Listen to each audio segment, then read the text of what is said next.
们怎么样调都调不到的资料，给贺德芬老师呢给调出来了。这整件事情是论文门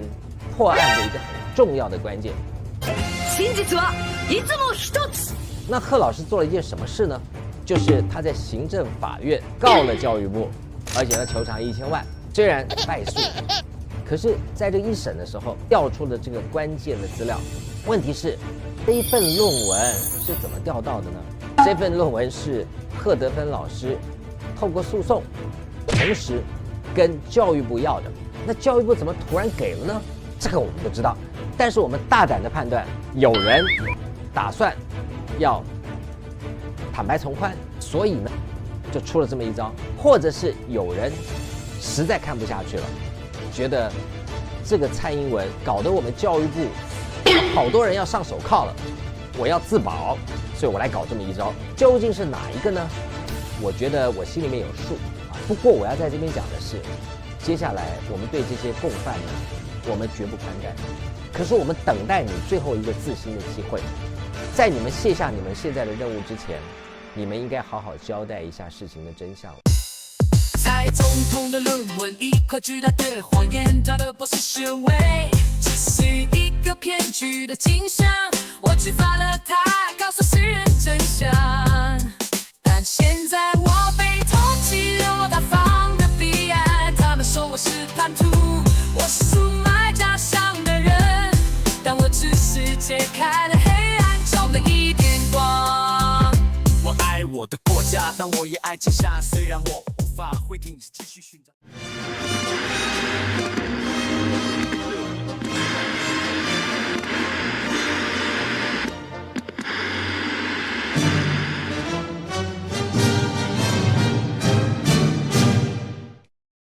我们在2019年呢，想尽各种方法跟国家档案查询网，国家档案查询网是隶属于教育部的，来查询一些跟教育部掌管的业务相关的一些应该要公开的资料。以蔡英文的资料来讲，你看他不管是从1983年或者1984年，或者是他1987年到现在，都超过了30年。他只要在1989年以前的事都超过30年，所以我们2019年去调阅这些资料，你是没有办法告诉我们它是机密的，因为最机密极机密也不过保存30年。所以当我们在2019年的11月份去调阅资料的时候，按理说你1989年11月份以前的资料，不管你如何的机密，你都不能够再机密啊！你绝对要解封，不管是什么，因为最高机密涉及国家安全，涉及个人，涉及不管什么，30年都要解封。结果没有我们跟他要资料，他给我遮遮掩掩。好，掩什么呢？因为总统府曾经行文给各部会，有关蔡英文女士相关的教育各方面的学历经历资料，一定要经过总统府才能够对外开放。那我也就认了吧。好，你有本事，你给我封存到2049年，民国138年12月31号。你看看你卸任之后520以后，你还有什么法令可以让你把你个人在30岁以前的这个莫名其妙的诈骗资料封存到民国138年的12月31号？你拿一条法规给我看看。朱俊章也好，这个潘文忠也好，等你们都卸任之后，等蔡英文卸任之后，咱们再开个几场公听会。好，这个时候我们要传你当证人了。你到加拿大也好，你到大加拿也好，你到比利时也好，你要回来参加，要不然给我视讯参加，一个都跑不掉。你做了啥事，你自己要面对啊。好，这整个事情当中呢，我们怎么样调都调不到的资料，给贺德芬老师呢给调出来了。这整件事情是论文门破案的一个很重要的关键。那贺老师做了一件什么事呢？就是他在行政法院告了教育部，而且他求偿1000万，虽然败诉了，那他也没上诉。他觉得你们这些家伙每个呢都在乱搞，我上诉呢也没用。可是在这一审的时候，调出了这个关键的资料，就是咱们节目中讲过的国立政治大学教师资格审查履历表。这份履历表呢，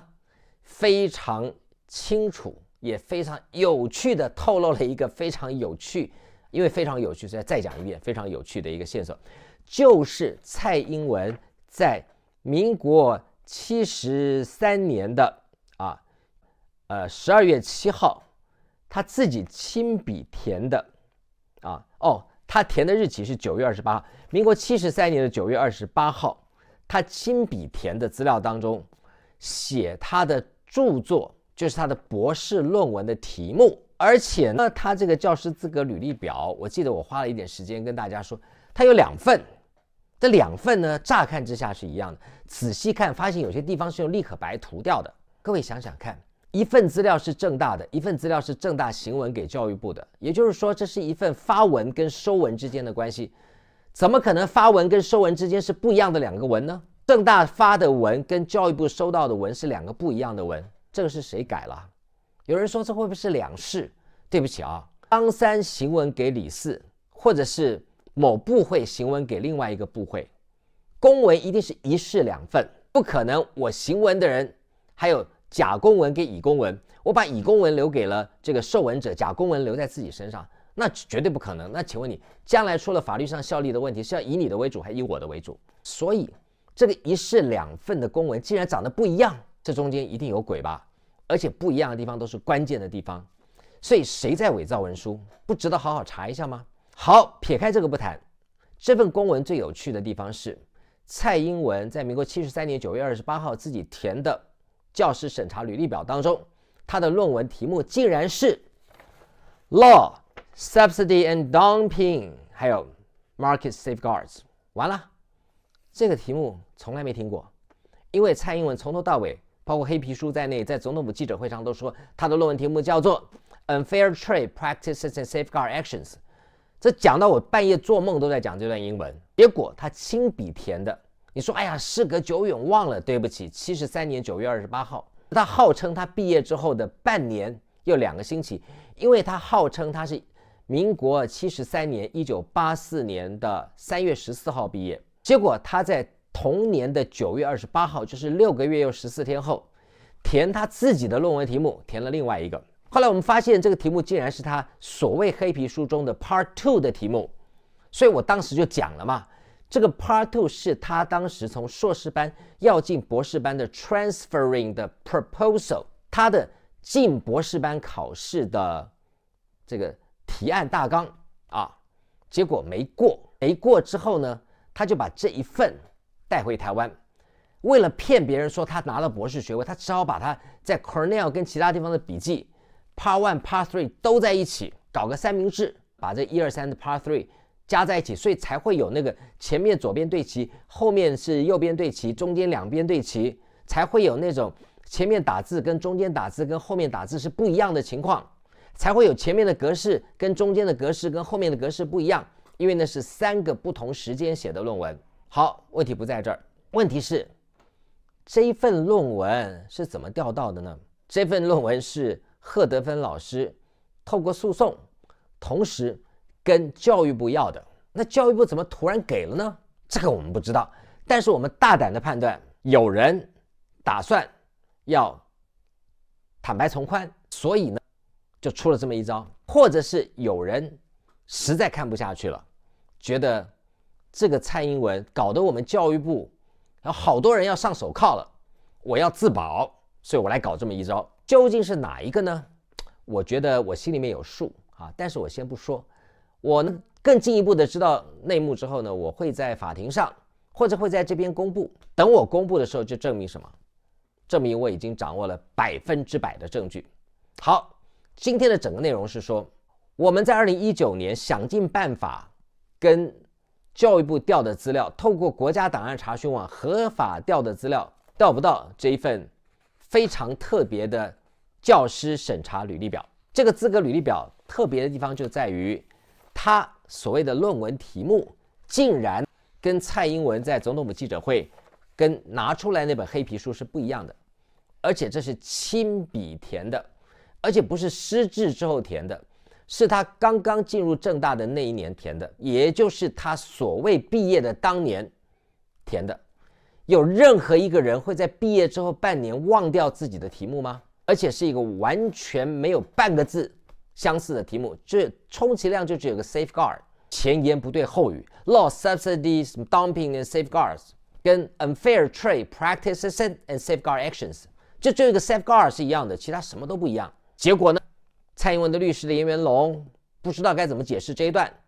他只好说，因为论文太厚了，我们把它拆成3册。各位啊，哪一个人的论文不厚啊？我的论文快400页啊，那蔡英文的论文也差不多300多页，那我们都要拆3册吗？我们都要拿中间的 Part 2当成我们的题目吗？这是笑话。问题是，为什么我们在2019年的时候调不到？结果贺德芬老师呢，在民国110年2年后，跟教育部调到了呢。当然了，贺德芬老师德高望重啊，大家呢就是不敢轻忽啊，当然是有关。可是我们在想，因为我们从2019年开始穷追猛打论文门，没有一天停止，365天也好，366天也好，刮风打雷下雨地震，没有一天，连停电都没停过，每天追着蔡英文的论文门，已经5年了，这应该是金氏纪录，应该没有另外任何一个节目会这样干的。所以教育部内部呢，有人在被我们追问追了2年，为了自保，干脆丢出这个公文，让大家看一看，这就是米嘎，他就差没有划重点。当然，在我们这些追论文们追到今天为止的，一看就大喜过望，一看就知道说问题出在这里。那这到底是怎么回事呢？且让我们后续娓娓道来。不过我要在这边讲的是，接下来我们对这些共犯呢，我们绝不宽待。可是我们等待你最后一个自新的机会，在你们卸下你们现在的任务之前，你们应该好好交代一下事情的真相了。因为交接的同时，蔡英文跟我一样都是一介平民了，咱们呢要直球对决，绝不宽待。我希望你们秉持你们的良心，也救你们自己，免于牢狱之灾跟破财之灾。喜欢我们的影片，请在下方点下订阅按钮，也别忘了开启旁边的小铃铛。谢谢大家。